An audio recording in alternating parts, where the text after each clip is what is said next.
All right, let's get to some questions about Cam Newton coming in at number 10. Obviously, there's going to be some strong feelings about that. Marley GUSU on Twitter asks if being a dual-threat quarterback is important enough to have Cam in the top 10. Why do all the statues in the teens have jobs and Cam doesn't, Chris? Well, hey, that's a good question. We've addressed some of that, certainly. Cam Newton, again, he was a little unlucky with how things played out in Carolina. I don't know all the story there, but certainly Carolina releasing him as late as he did, teams already being set with the quarterback situation. Mike, we've discussed this, as we both know. He's not the kind of guy you want to come in and be a backup quarterback. He's scary. He'll divide the team. Like you said in the first hour, he's one of those guys, after the first practice, players are going to come off the field and be like, man, did you see some of those throws Cam Newton today? Did you see when he broke out of the pocket and started running and threw that 40-yard laser across the other side of the field? That starts a quarterback controversy. That starts to divide in the locker room. So, that's the biggest reason he's not on the football team right now. And yes, he's not the statue that Breeze and Brady are. But they play a different style of game. And, yeah, they're more predicated on needing a system around them right now more than maybe Cam Newton would be. Interesting question from Bobble.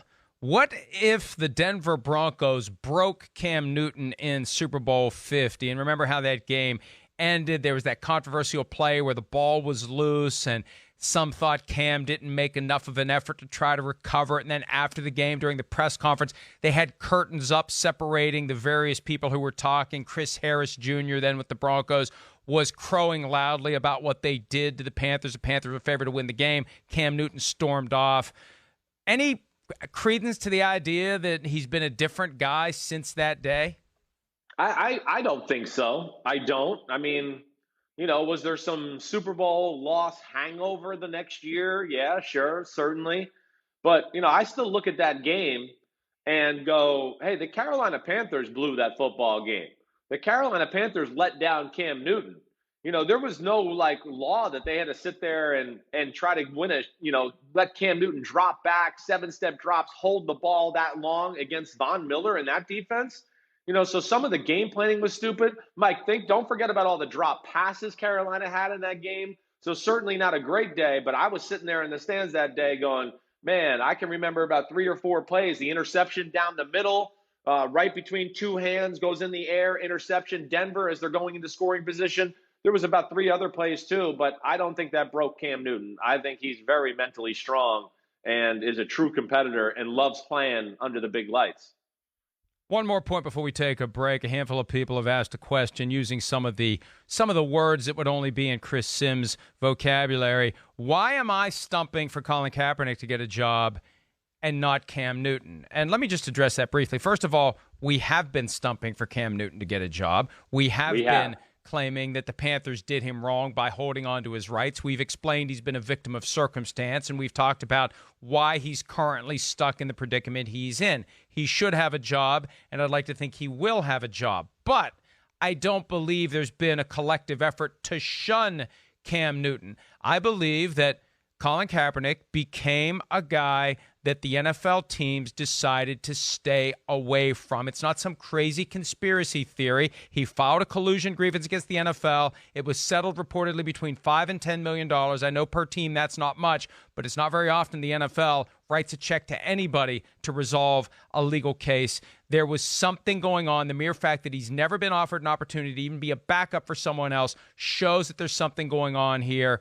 beyond whether or not he's good enough, whether or not he's up to snuff, as the president said. So right. I think they both should be in the NFL, but I get more riled up about Kaepernick because my BS detector has been screaming for the last 3 years, Chris, that they are doing this guy wrong.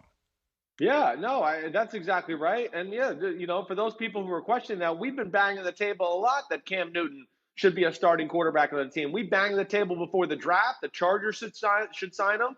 I was just in the first hour again, saying Jacksonville, I still think they should sign him.